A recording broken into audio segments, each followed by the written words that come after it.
boys and girls, if you're ready for art, give me 2 thumbs up. Today we are going to read My Name is Georgia. I know there are a few third graders out there who have been waiting to learn about Georgia O'Keeffe or do some artwork about Georgia O'Keeffe. Georgia O'Keeffe was born on a farm in Wisconsin in 1887. When I was 12 years old, I knew what I wanted to be, an artist. I've always known what I wanted. When I was small, I played alone for hours and hours and hours. I was satisfied to be all by myself.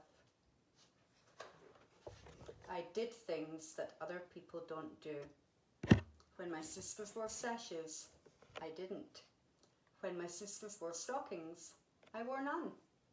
And when my sisters wore braids, I let my black hair fly. I rode to town every Saturday to copy pictures from the stack in the art teacher's cupboard. At home, I looked out my window and drew pictures of what I saw. Maybe I could make something beautiful. At school in Chicago, I drew from statues in the museum. At school in New York, I painted one still life painting a day, every day. At school, I painted my teacher's ideas. But when school days were over, I went out into the wide world to discover my own ideas. I went to the Texas Plains, the wild west of my childhood books. You have never seen sky. It is wonderful. I walked into the sunset. I felt the wind across the plains.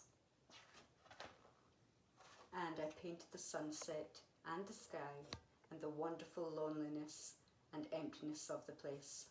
I painted day and night. I worked until my head felt all light in the top.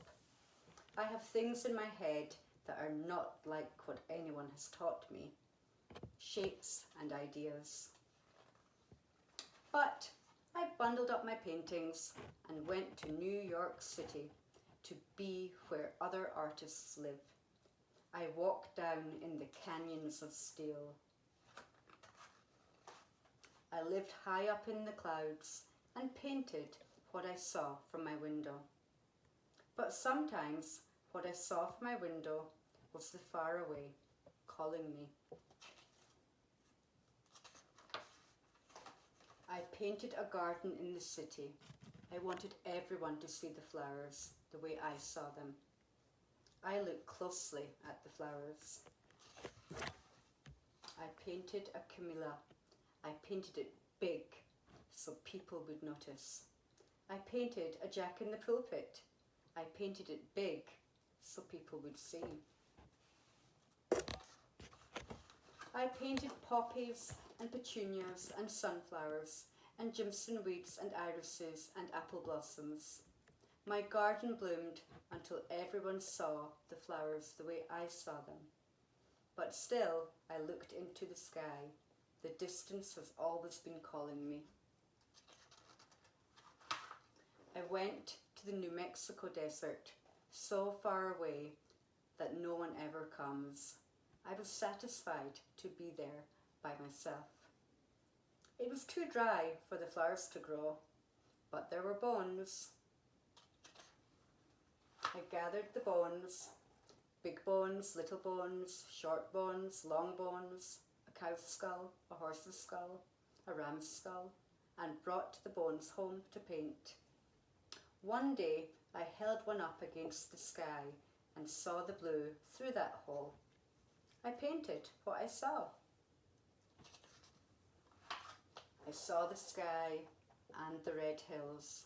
I walked in the hills at daybreak and twilight, at noon and in starlight. I painted the arms of the 2 red hills, reaching out to the sky and holding it.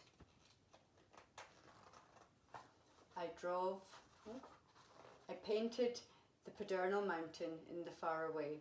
I painted it over and over and over again. and then again and again. God told me that if I painted that mountain enough, he'd give it to me. I drove my Model A across the desert and back, and up and down over the hills. I painted in my studio on wheels until the afternoon bees chased me home. Even in winter, I went far out into the far away and painted in the bitter cold. I painted when the wind was so strong it nearly blew me away. I did things other people don't do. I climbed my ladder to the night sky to wait for the sun. I slept under the stars to see the morning sky when I awoke.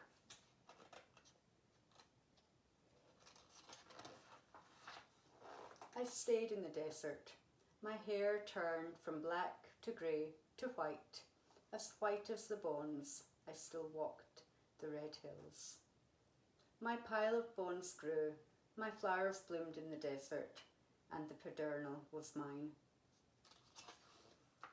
And the sky, oh, it was still wonderful.